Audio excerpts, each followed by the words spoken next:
Frequência Baiana recebe a gerente de eventos da Arena Fonte Nova, Pete Canella, que vai falar sobre um assunto que talvez já tenha entrado em suas rodas de conversa. Por que será que a Bahia fica de fora de grandes eventos internacionais? Bem-vinda, Pete. Obrigada, gente. Boa tarde a todos. Oi, João. Olá, boa tarde. Oi, Patrícia, Renata. Renata. Ela já começou aqui, a conversa já começou a render mesmo antes, né? O nosso estúdio também está sendo ocupado pelo diretor de Trampolim do Forte, primeiro filho. Estreia já nessa sexta-feira no Cinemas da Cidade, um filme que traz os jovens de Salvador em uma situação que não é tão bela quanto o cenário no qual o filme se desenvolve. Estamos aqui com o João Rodrigo Matos. Muito bem-vindo também, tudo bem? Muito obrigado pelo convite, é um prazer estar aqui com vocês, Renato. E é isso aí, vamos falar do Trampolim, né? Vamos conversar aqui. Mas se você nos permite, primeiras damas, vamos ver música? Porque claro. Calil.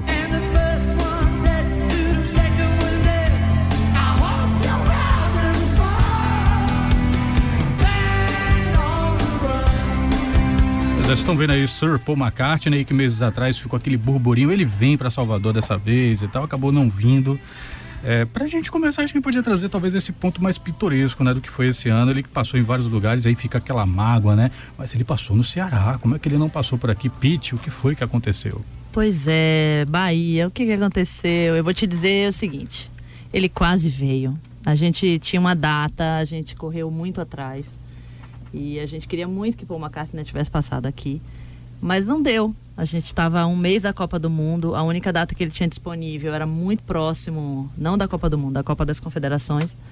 A data que ele tinha era muito próxima à Copa e a gente tem um compromisso desses 2 anos de Gramado, a estrela da Fonte Nova esses 2 anos é o Gramado e a gente não pôde para não prejudicar o Gramado. Então... foi isso, quase veio, mas ele vai vir em breve. Uma das coisas que a gente tem que saber também é que a Itaipava Arena Fonte Nova não é produtor de shows. Nós vendemos propriedade, né? Patrocínios, locação de espaços. E a gente não produz o evento. Então o que a gente faz é buscar parceiros, buscar os negócios, ir onde estão os produtores e dizer, venham para a Fonte Nova, abrir a nossa planilha de custos e dizer a gente quer fazer...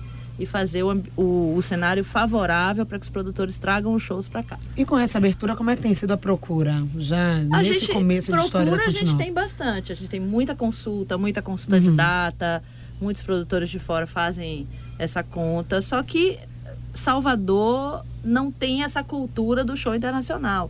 Demora um pouquinho. A gente agora tem um espaço, mas a gente ainda não tem a cultura. A gente já aconteceram 2 shows internacionais importantes alguns anos atrás, poucos anos atrás, uma produtora local investiu e não deu certo, não foi rentável, né? Fala-se bastante no caso de Beyoncé, é disso que estamos falando? Beyoncé, teve Black Eyed Peas também, foram 2 grandes shows e o público não era um público tão grande quanto são as nossas festas baianas, as nossas festas locais, né? Você está dizendo então que aquela tese de que o baiano gosta é da prata da casa e não se interessa muito em evento internacional? Não, eu acho que se interessa, mas eu acho que é cultural, eu acho que a gente tem que se acostumar. Não despertou talvez ainda para esse Eu acho que precisa despertar o interesse sério, quem vai pagar o ingresso, quando os shows chegam nos locais, o ingresso é muito caro, é muito alto, porque as despesas são muito altas e nem sempre a gente pode pagar, né? Em alguns momentos eu tive vontade de ir para São Paulo ou ir para Recife ver show e às vezes eu não tinha o dinheiro para pagar o ingresso, às vezes o ingresso é R$200, R$300, R$400.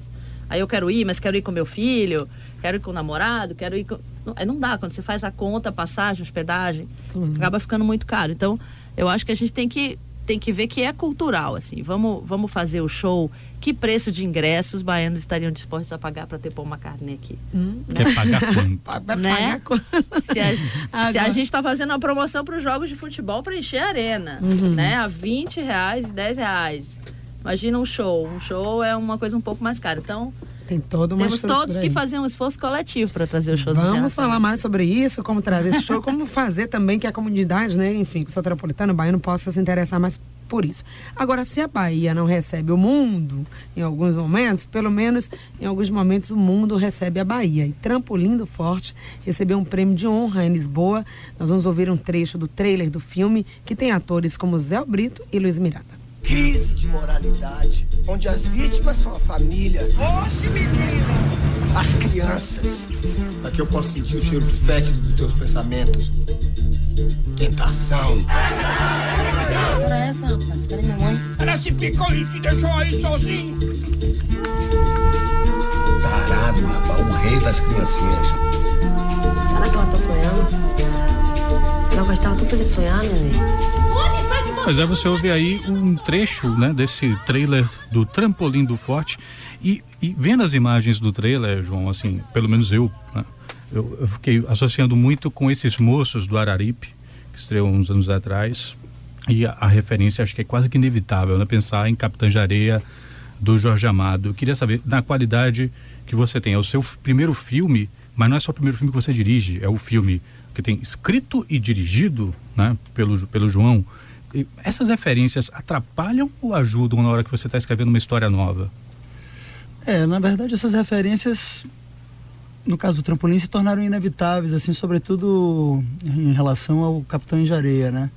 Mas a história do Trampolim eu escrevia muitos anos atrás, eu nem vivia no Brasil, escrevi com muita saudade da Bahia e da ilha de Taparica e do próprio Trampolim, que foi um lugar onde eu sempre saltei quando era criança e tal, e adolescente também. Quando estamos falando do Trampolim do Forte, me perdoe interromper, estamos falando do Trampolim do Forte de Santa Maria, na praia do Porto da Barra, que é a principal locação do filme, né? É um filme que se passa em Salvador e a principal locação é a praia do Porto da Barra, onde essas crianças se reúnem em volta do Trampolim do Forte. O que acontece? Essas crianças trabalham muito, né? Elas vivem o drama do trabalho infantil. Então, o pouco tempo que resta para elas serem crianças, o que elas fazem? Elas vão para o trampolim e lá elas podem viver um pouquinho dessa infância que está comprometida, né, por essas situações assim lamentáveis, o trabalho infantil, enfim, entre outras coisas. E o filme trata disso, é um grupo de amigos que trabalha muito e eles se encontram nesse tempinho que eles têm para serem crianças, eles se encontram no Trampolim do Forte. A partir daí surgem os dramas dessa turma. Mas é engraçado porque o Capitães é um filme que trata sobre abandono, sobre delinquência, né? E é um filme é uma história de época, né? De uma Bahia que já não existe mais, de certa forma. E o Trampolim não, é um filme contemporâneo, no sentido de ser um filme que se passa nos nossos tempos atuais. E é um filme sobre crianças que trabalham, né? E elas trabalham das mais variadas formas, Renato. Elas trabalham vendendo picolé, elas trabalham, infelizmente, sendo exploradas sexualmente, elas trabalham... Um personagem, inclusive, realmente, ele é um meliante, ele trabalha de outra forma, né? Subtraindo dos outros o seu sustento. Mas eu acho que é uma discussão válida, seja ela há tempos atrás com Capitães, no finais dos anos 90 com esses moços, início dos anos 2000, como agora, nessa primeira década do século XXI com o Trampolim. Acredito que é um filme que, de certa forma, quer falar... enfim, quer levantar assim, o status da situação da nossa infância nessa primeira década do século XXI. Sem querer dar uma de pessimista, como é a sensação de fazer um filme que parece que vai continuar sendo atual durante um bom tempo? Pois é, isso daí acontece, essa sua impressão acontece porque existe uma hesitação geral, né, da comunidade internacional em fazer uma agenda séria realmente em relação ao tema da infância, porque é um tema universal, né? Todos nós tivemos uma infância ou teremos uma infância, né? Assim, então a infância é um tema universal e existe esse problema no mundo, mesmo nos países desenvolvidos, de primeiro mundo, etc. É crítica a situação da infância. Então, assim, eu acho que o Trampolim levanta uma luz sobre esses aspectos e vale a pena refletir sobre isso. Agora, é um filme, apesar desses temas, né, duros, é um filme leve, não é um filme pesado, é um filme que tem uma poesia, um humor bacana, uma leveza. Eu acho que isso é bem legal para o nosso público dar uma conferida. O elenco acaba também ajudando nessa leveza, nesse humor que você traz, né? E como é que é dirigir essa galera aí que é bem inventiva, bem criativa? Todo o desafio começou porque nós queríamos fazer um filme com crianças, de fato, assim, que não fossem atores e atrizes. A gente quis revelar, né, novos talentos. Fizemos uma escola que a gente chamou de Trampolim das Artes. Testamos 400 crianças oriundas de escolas públicas e ONGs que trabalham com aspectos sociais, né, ambientais e tal. Testamos 400, ficaram 45. Essas 45 a gente treinou durante um mês. E depois desse mês a gente deu uma peneirada e ficaram 14, que são as 14 que estão no elenco do filme. Foi uma experiência muito rica e vocês podem conferir na tela. Eles estão viscerais e estão realmente sensacionais. Hoje o Frequência Baiana recebe a gerente de eventos da Arena Fonte Nova, Piti Canella, e também o diretor de Trampolim do Forte, filme que estreia nesta sexta-feira nos cinemas da cidade, João Rodrigo Matos. Piti, voltando aqui para esse assunto que costuma mobilizar a parte dos moradores de Salvador, especialmente quem gosta de cultura, quem gosta de eventos internacionais.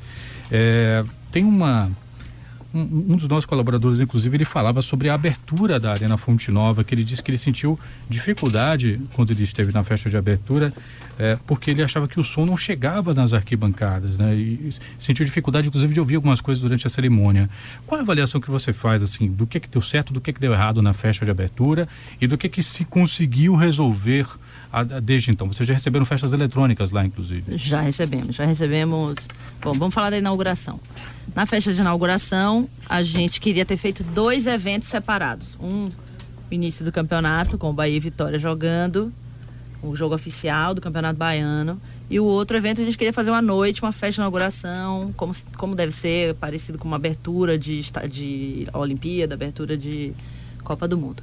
A gente não conseguiu, tivemos que fazer tudo no mesmo dia, então a gente tinha 35 minutos antes do jogo para fazer um show de 35 minutos com alguns artistas baianos. Então a gente, além da sonorização do estádio, a gente locou alguns equipamentos de sonorização, mas antes do jogo, como todo jogo de futebol, o baiano deixa para entrar em última hora. A arena não estava totalmente cheia ainda no início do show, então a gente teve um problema de que uma arena daquele tamanho, com tanta cadeira de plástico, o som voltava. Então ele bate na parede e volta, e tem uma reverberação desse som. Seria menor se estivesse ocupada por corpos humanos. Então, se ele estivesse todo cheio, o som provavelmente teria sido melhor. Além disso, a gente estava no início de operação da arena, né? Era o nosso primeiro evento, e a gente não sabia como aquele som ia se comportar. No começo do show, a gente também descobriu que do lado oeste, que é o lado onde ficam os bancos de reserva, a gente tem a bancada de imprensa, e a gente descobriu que se a gente colocasse o som muito alto desse lado, incomodava a bancada de imprensa que faz a resenha esportiva, que estava lá já pronta para receber o jogo. Então a gente teve 2 públicos diferentes, um público do show e o público, a imprensa, que era a imprensa esportiva, esperando o jogo de futebol. Então a gente teve que abaixar o som de um lado do estádio, teve que ajustar porque o estádio não estava muito cheio, estava meio vazio. Então é difícil, é um estudo enorme. A gente contratou agora uma empresa para fazer uma consultoria de acústica, tanto para o bem, né, tanto para o bom como para o ruim. Vamos ver o que funciona e o que não funciona. De que forma a gente pode preparar a arena para receber eventos sem incomodar a vizinhança. Isso. De que forma a gente pode receber shows e o som ser bacana para todo mundo. Eu me lembro de uma vez, quando inclusive os moradores estavam reclamando, parte dos moradores estavam reclamando do som que vinha da Fonte Nova, e que a gente inclusive fez uma matéria, a gente conversou com o CREA disse, olha, a gente não chegou a fazer nenhum estudo lá, nós, pelo menos o CREA, não fomos lá. E a gente conversou com uma especialista que falava, se não me engano, ela até fez o projeto do Salvador Shopping, não me lembro agora. Mas enfim, ela dizia isso, que é mais difícil quando o estádio está pronto você fazer a adequação, né? Não houve esse estudo acústico antes da construção da Arena Fonte Nova? Bom, quando eu cheguei, a obra já estava quase pronta. A gente teve inícios de projetos de acústica, sim, para a arena, mas no começo, nem aquela abertura da ferradura estava pensada para se fazer festas em aberto. A gente estava pensando em fazer festas fechadas dentro do Lounge Premium, como festa de música eletrônica. Nem a lona estava colocada ainda. Então, assim, não foi feito específico, como é que vai funcionar o som aqui dentro. A gente está numa área muito residencial. É a única arena do Brasil que foi construída dentro do lugar, no meio da cidade. Então, assim, é muito difícil agradar a todos os gostos. Assim, a gente agora... Não foi feito durante a obra um estudo ou uma preparação própria para receber esse tipo de som. O que a gente fez agora? Contratou uma empresa, mas para a gente saber como vai funcionar, a gente teve que abrir. Vamos fazer as festas, vamos começar a entender o processo, seja trocar o pneu do carro, o carro andando, né? Mesmo tendo, desculpa, aqueles eventos teste e tudo, mas é na hora, cada evento tem a sua especificidade. Cada evento é diferente. Você vai vendo, evento teste, a gente fez um evento para 5.000 pessoas, que a princípio a gente não ia colocar ninguém tocando, porque era um evento para fazer assim, ó, convidar 5.000 pessoas para botar dentro da arena, e você faz assim, agora vai todo mundo pro banheiro, agora vai todo mundo, aperta a descarga, agora acende a luz desse lugar, agora acende a luz do outro. Sai todo mundo da arena, vamos ver em quantos minutos a gente consegue fazer evacuação, com os bombeiros assistindo. Evento teste você testa todas as coisas da arena. João, você que está ouvindo aí, toda essa engenhoca, essa engenharia, tira, bota, faz. E no filme, hein? Mais ou menos assim também, né? Levantar uma obra assim no cinema é complicado. É muito complexo, né? Eu acho que realmente fazer um filme tem que ter bastante força de vontade, sobretudo no Brasil, não é tarefa fácil captar dinheiro, viabilizar os recursos. Investimento. E o cinema em si é uma arte de várias etapas, uma arte e uma linguagem de complementaridades, né? É onde várias linguagens artísticas se encontram, né? Na feitura de um filme. De certo, eu não sei se é mais complexo do que gerir a arena, mas é tão complexo quanto... Mas me deixa então fazer uma pergunta que eu acho que tem a ver também com o que a Pitty estava comentando no começo dessa entrevista. Ela estava falando um pouco da necessidade das pessoas abrirem os olhos e buscarem também, né? Sair daquela... Talvez eu esteja até exacerbando aqui o que você falou, viu, Pitty? Não, mas fica à vontade. Me avise, tá? Mas assim, de abrir os olhos e tentar buscar outras coisas. No caso, ter um olhar para coisas internacionais, coisas que estão fora daqui da Bahia, por melhores que sejam as coisas daqui da Bahia. No caso do cinema, a impressão que eu tenho é que é o contrário, né? A gente tem muita atenção àquilo que vem de fora, sobretudo isso Inglaterra e Estados Unidos, mas a prata da casa a gente costuma ficar devendo, assim, em termos de conhecer e tudo mais. Como é que você está vendo esse momento? A gente teve uma entrevista com o Cláudio Marques, que está à frente do Panorama Coisa de Cinema, até para os cinéfilos que estão ouvindo a gente, está rolando até dia 7, se não me engano, com uma programação interessante. Ele estava falando sobre um momento bom do ponto de vista criativo. Você concorda? Do cinema brasileiro?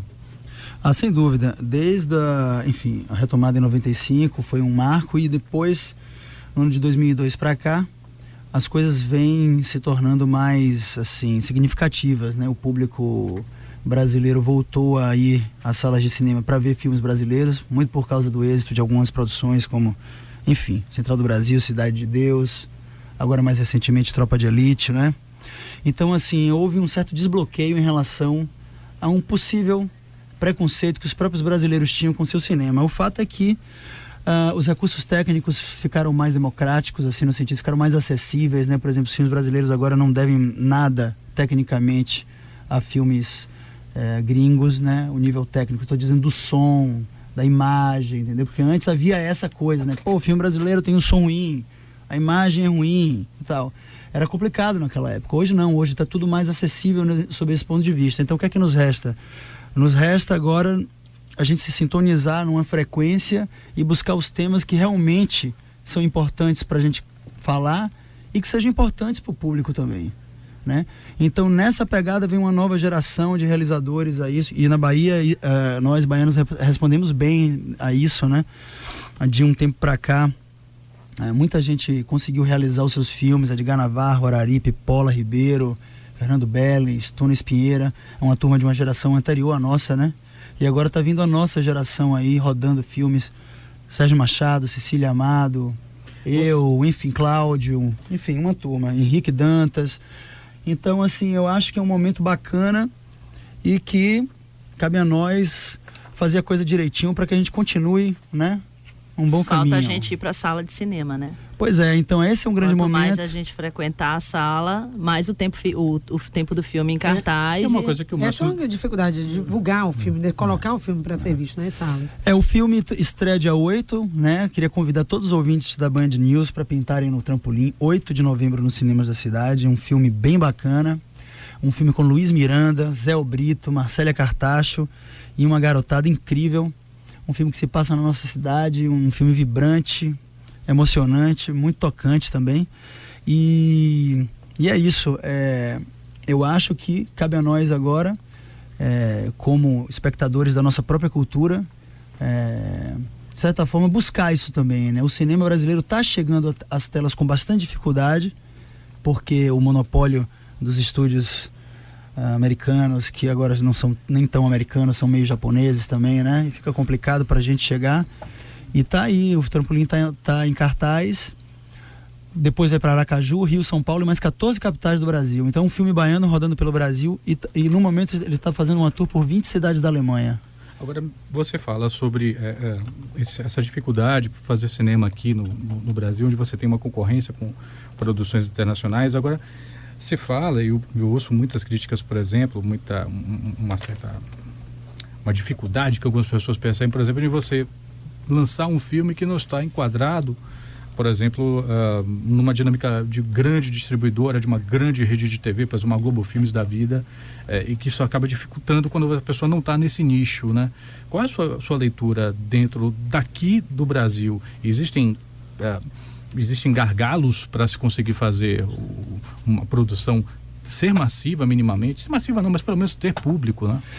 Isso é muito complicado, porque existe uma questão que, assim, o sistema de produção de filmes, né? Ele é produção, que somos nós que produzimos o filme, distribuição e exibição. Né? Os complexos de cinema que nós temos espalhados pelo Brasil e pelo mundo, eles são, na maioria das vezes, propriedade desses grupos multinacionais que controlam os 3 processos de produção cinematográfica. Né? Então, assim, para uma produção independente brasileira como o Trampolim, por exemplo, chegar às salas é mais complicado, porque a gente tem que competir com altas produções em 3D que estreiam em 14 salas. Às vezes você tem um complexo de cinema com 14 salas e 8 salas estão ocupadas pelo mesmo filme, por exemplo. As outras salas que sobram, muitas produções ficam, tipo assim, brigando a tapa para ver quem vai entrar, né? Então é isso. Então você tem aquela oportunidade de exibir seu filme e na primeira semana, é isso que a Pete estava falando, a primeira semana é fundamental. Se o público responde ao filme brasileiro na primeira semana, ele fica já uma segunda semana. E assim por diante. Esse termômetro, né, que vai manter. Você vê o Cine Hollywood, uma produção cearense, foi um case incrível. Eles fizeram 200 mil espectadores só no Ceará, né? Então, assim, olha, a demanda reprimida que os cearenses tinham em se ver na tela, né? A gente está dando exclusividade total ao lançamento do Trampolim em Salvador primeiro. A gente não fez um lançamento simultâneo no Brasil, porque a gente acredita que os baianos vão se amarrar no filme, entendeu? Realmente, porque é um tema universal, mas com um teor regional. Certo? E fala sobre infância, amizade, amor. Quem é que não gosta de ver isso? Tem romance, tem aventura, né? Os atores são sensacionais, então é mais ou menos por aí. Não é fácil, mas a gente continua tentando. Hoje nós estamos recebendo aqui em nossos estúdios a gerente de eventos da Arena Fonte Nova, Pete Canella, e também estamos recebendo o diretor de Trampolim do Forte, filme que estreia nesta sexta-feira nos cinemas da cidade. Estamos aqui com o João Rodrigo Matos. Pete, o que é que a gente pode esperar e que já está definido para a Arena Fonte Nova nos próximos meses? A gente já tem uma festa com a Ivete Sangalo que vai rebutar, ela vai revisar, assim como ela fez na Arena Antiga. Sim, 10 anos de carreira, aquele DVD e tal, foi um show histórico. E agora 20 anos de carreira na Itaipava, Arena Fonte Nova, na Nova Fonte. Dia 14 de dezembro, a gente está esperando 40 mil pessoas lindas para cantar com Ivete. Hoje a artista mais querida do Brasil inteiro escolheu a Arena para fazer a festa dela, o que nos deixou muito felizes e muito orgulhosos. E tá lindo o projeto. Eu já vi, não posso contar nada, porque assinei um contrato de sigilo, mas eu lhe garanto que a Ivete está prometendo, tá preparando surpresas lindas para os fãs. Posso te dizer que ela separou o espaço do gramado como pista e não tem VIP na pista de Ivete Sangalo. A pista é dos fãs, ela não separou, não tem aquela separação de VIP, VVIP, nada disso. Ela falou, o gramado é dos meus fãs, quem comprar pista vai assistir do lado do palco. Então pode comprar seu ingresso e ir para a Fonte Nova. Depois temos David, né? Depois temos David Guetta, dia 8 de janeiro. Tá confirmadíssimo, é uma festa do nosso patrocinador, da Itaipava, com um produtor local. E também vai ser a arena inteira para 20 mil pessoas. Foi um dos shows mais comentados do Rock in Rio. Então a gente está esperando vocês também lá na Itaipava Arena Fonte Nova, dia 8 de janeiro. A partir de agora, a agenda de Salvador vai por aí. Vai seguindo esse caminho? Eu espero que sim, Como é que vai ser produtores. aqui? Por favor, venham pra Arena conversar comigo. Eu tô de portas abertas. Quero fazer até Falta de estrutura não pode quero mais até reclamar, colocar né? filme lá na Arena. Quero transformar aquilo ali num drive-in. Olha, quero João. fazer Olha, um monte de João, coisa. Estamos aqui para isso. Você tá Vamos, falando de vamos. dificuldade de sala de cinema, tem agora um espaço. Vamos pensar. Ideia bacana a gente tem. Vamos fazer. Eu tô aqui. Esse ano aconteceu um evento, parte da série do Circuito Cultural Banco do Brasil, que teve Joss Stone, Skank, J Quest, teve Brown, e as notícias foram de que não deu público, né? Que acabou não dando público, não o público esperado, pelo menos. Eu queria te perguntar, você acha que repercussões de situações como essa dificultam a vida de quem está tentando captar eventos, ou de quem está, no seu caso, abrindo espaços para recebê-los? Olha, como produtora, eu sou produtora cultural há 20 anos, eu trabalho com isso, fiz muitos shows com venda de ingresso. É difícil, é uma loteria, você não consegue adivinhar quantas pessoas vão comprar o ingresso para o show que você está fazendo. E é difícil, se o público não comprar o ingresso, não vai voltar artista para cá. Então a gente tem que fazer show, tem que acreditar, eu acredito que a gente tem público para isso. Então a gente tem que tentar fazer essa equação funcionar aí. O valor da locação do espaço, com o cachê do artista, com a produção, com os fornecedores locais também trabalhando num valor bacana de orçamento, para que a gente possa fazer a equação funcionar, o ingresso não ser caro e o público vir. Eu acho que sim. Se a gente não encher os shows que vêm para cá, os shows não vão voltar. Então, vamos, por favor, vamos prestigiar os grandes shows. Agora acaba tendo também uma rede aí de pessoas, por exemplo, que vêm de outras cidades, até mesmo de outro estado, para um show como esse que acontece aqui na capital. E é importante também que outros setores, enfim, a hotelaria, Sim. que trabalha também estimule isso, que esse público venha. Com certeza, mas Com eu pacotes. acho até que o setor hoteleiro trabalha mais forte nisso do que o resto, né? Assim, então, eu acho que se vem público de fora, você consegue achar bons preços em hotéis. Acho que consegue. O povo está acostumado a trabalhar com esses pacotes, né? A gente faz pacote de Réveillon, pacote de Carnaval, pacote de Copa do Mundo. Então, a gente tem ideia de fazer um monte de coisa. Já convidamos vários hotéis para fazer parceria com a gente, para quando tiver esses grandes shows, a gente oferecer, se você comprar, se você quiser ficar no hotel tal, você tem um desconto. Então é isso, o trabalho é grande, assim, a rede é grande. É porque não dá para falar tudo nesses 10 minutos de programa, mas da próxima vez. João, ideia também fervilhando na sua cabeça depois aí da estreia da sexta-feira? Eu vou até pra pongar onde aqui o na filme sua vai? pergunta, porque o Henrique Dantas, que fez o filme Filhos de João, sobre os Novos Baianos, ele nesse mês ele tá agora com o filho finalmente chegando ao DVD, né? Depois de ter filmado esse filme, acho que é de 2009, quer dizer, olha a janela. Em 2013 chega a DVD, né? Um filme que foi elogiado e tudo. Qual é a sua perspectiva, João, assim, por exemplo, no caso de Trampolim do Forte, dos desdobramentos dessas etapas que o filme vai ganhando e dessas janelas, né?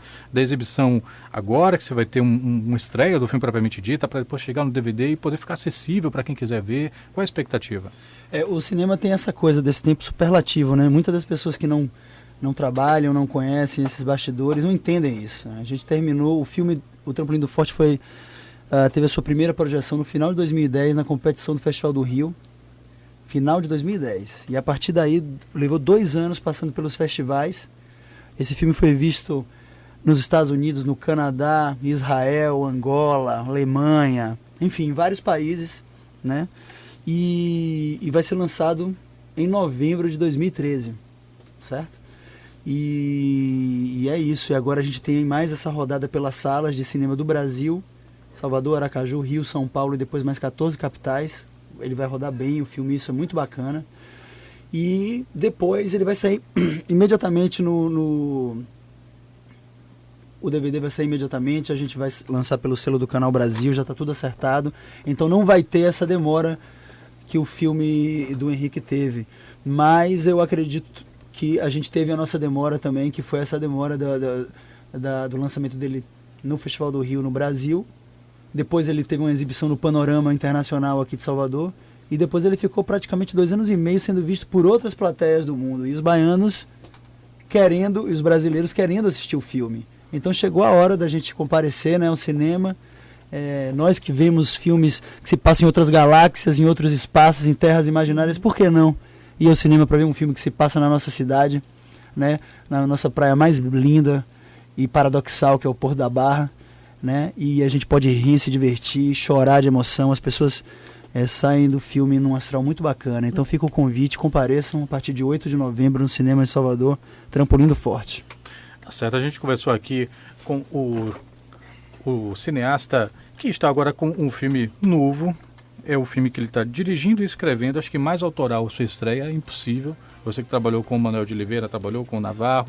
Falamos com o João Rodrigo Matos, diretor de Trampolim do Forte, e também com a gerente de eventos da Arena Fonte Nova Pitcanela. Muito bem-vindos aqui ao Frequência Baiana. Obrigado pela participação. Muito obrigado a você. Nós é que agradecemos o convite, né? Foi muito bacana ter vindo. Espero todo mundo lá sábado, na Itaipava Arena Fonte Nova, para ver Bahia Atlético Mineiro. O preço do ingresso baixou, fizemos uma parceria com o Bahia. Quero todo mundo lá, quero a arena lotada para torcer pro Bahia.